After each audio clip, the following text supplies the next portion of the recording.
If you can't get enough America East information, check out America East on Facebook, Twitter, and YouTube. Follow for the latest news from each sport in America East. Get up-to-the-minute links to news and stories, and video whenever you want it. For all the details on how to join, log on to americaeast.com. We're back on America East on campus, where it's time for Best of You. We take a closer look at one of the top student athletes in the conference. And this time around, it's a trip up to the pool at the University of Vermont to meet Molly MacMillan, a champion swimmer.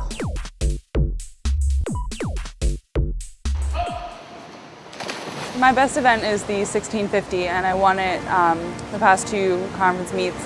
And I kind of just got into it by accident.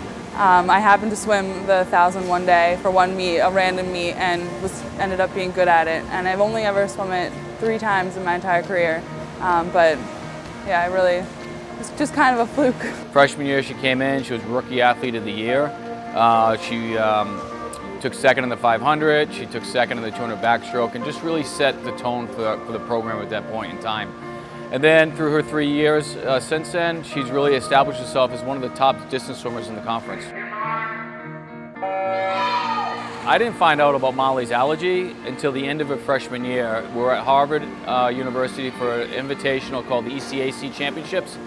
She hopped in the water during warm-up and she called me over. She was, "Coach, there's a problem." My throat closed up a little bit. It was like a really pretty bad reaction. I go, "What's going on, Molly?" I thought maybe she hurt herself. She was a little tight. She goes, "I'm allergic to chlorine."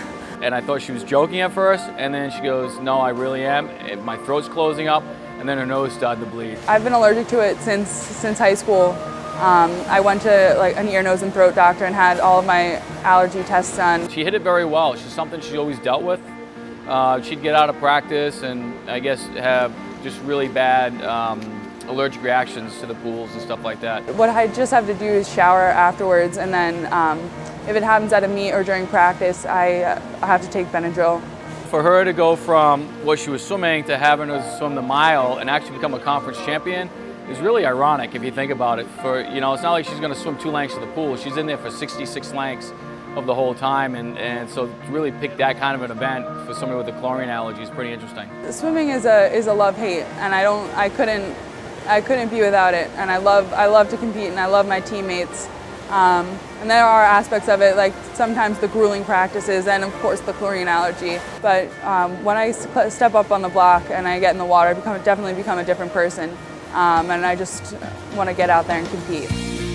Not only is she a strong swimmer for us and scores a lot of points, not only does she do very well academically, but she's a true citizen of the area, where she really believes in giving back to the community. I'm a vice chair of the Student Athletic Advisory Committee at UVM, and we spearhead all of the community service projects, volunteering with the food shelf twice. We cleaned it up one time.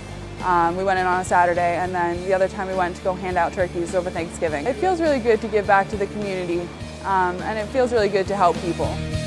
I'm very interested in pursuing Teach for America after I graduate, and I'm currently applying for it, but I really think that's an important thing. I think that education is extremely important. For a long time I was thinking about going into law school and being a lawyer, but I realized just recently that if you want to affect change on a large scale, you have to affect it first on a small scale with individuals. You can learn more about the stories of America East student athletes that represent the best of you by logging on to americaeast.com. More basketball after the break. Stony Brook is on the short list of contenders for a men's championship. You'll see why when America East on Campus returns.